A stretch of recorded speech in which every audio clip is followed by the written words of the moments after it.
All right, let's talk about a critical safety update that just came down from Transport Canada on October 1st, 2025. This is one that every Bombardier global operator really needs to have on their radar. We're talking about Airworthiness Directive CF-2025-49, and it addresses a pretty serious ignition risk in the fuel tank. So in this breakdown, we're going to get into the risk, the actions you need to take, and of course the deadlines you have to meet. This really brings up a crucial question, one you should be asking right now. Is your fleet genuinely protected from a lightning strike? See, it's not just about the strike itself. It's about the potential chain reaction it could set off inside the wing. Let's dig into exactly what that risk looks like. So what's really at the heart of this ad? Well, it's a hidden danger, a potential ignition source sitting right next to the fuel tank. Transport Canada's investigation found that it all stems from what seems like a small issue, a low clearance between some critical components, all happening deep inside the right wing.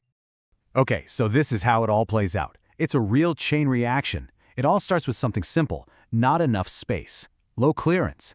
That leads to components rubbing together. We're talking fuel, hydraulic, and electrical lines chafing. Now that's a problem on its own. But here's the kicker. You introduce a lightning strike. That injects a massive amount of energy into the system. And that chafed spot? It can suddenly become the perfect path for an electrical arc, which could ignite fuel vapor. The entire point of this ad is to break that chain right at the source. So, who does this actually apply to? Let's get specific about which aircraft are affected.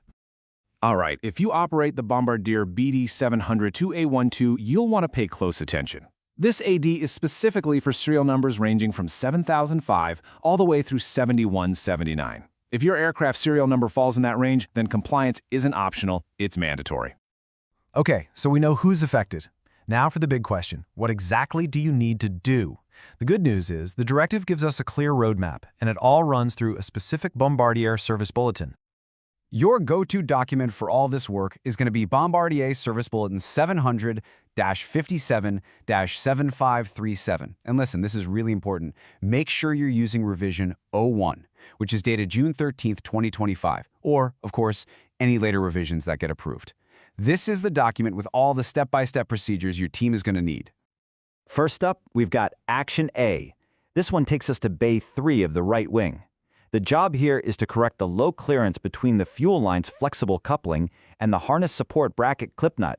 You just follow the procedures laid out in that service bulletin. Next, we're moving on to Action B, and this time we're focusing on Bay 18. Here, you need to rectify the low clearance, but this time it's between another fuel line flexible coupling and the hydraulic system 3 line. Just like the first one, it's a direct fix. And finally, there's Action C in Bay 20. Now this one's a little different. It's a two-step process. First, you inspect the clearance between the hydraulic system 3 lines and the fuel vent tube. If you find a problem, and this is the critical part, it has to be fixed before further flight. That means the plane is grounded until it's fixed. Absolutely no go. That really tells you how serious this potential issue is. All right, this is the part every planner and manager is waiting for. How much time do you have to get this done? You've got a couple of deadlines to watch. First up, you have 1,500 hours of airtime. Or you're looking at a hard calendar limit of 72 months. And here's the key thing you absolutely have to remember. It's whichever of those two comes first. The clock starts ticking on the AD's effective date, which is October 15, 2025. So whether your aircraft flies a lot or a little, this risk has to be dealt with in a timely manner. You know, if you want to know why this is so important, a quote from the directive itself really says it all. The whole point is to preclude the risk of lightning strike-induced fuel tank ignition. It doesn't get much clearer than that. This is a direct mandate to eliminate a serious hazard.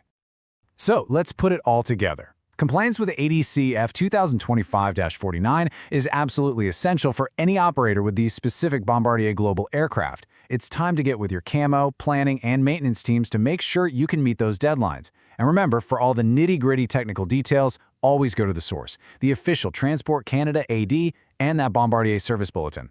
This is a critical step in ensuring the safety of your fleet.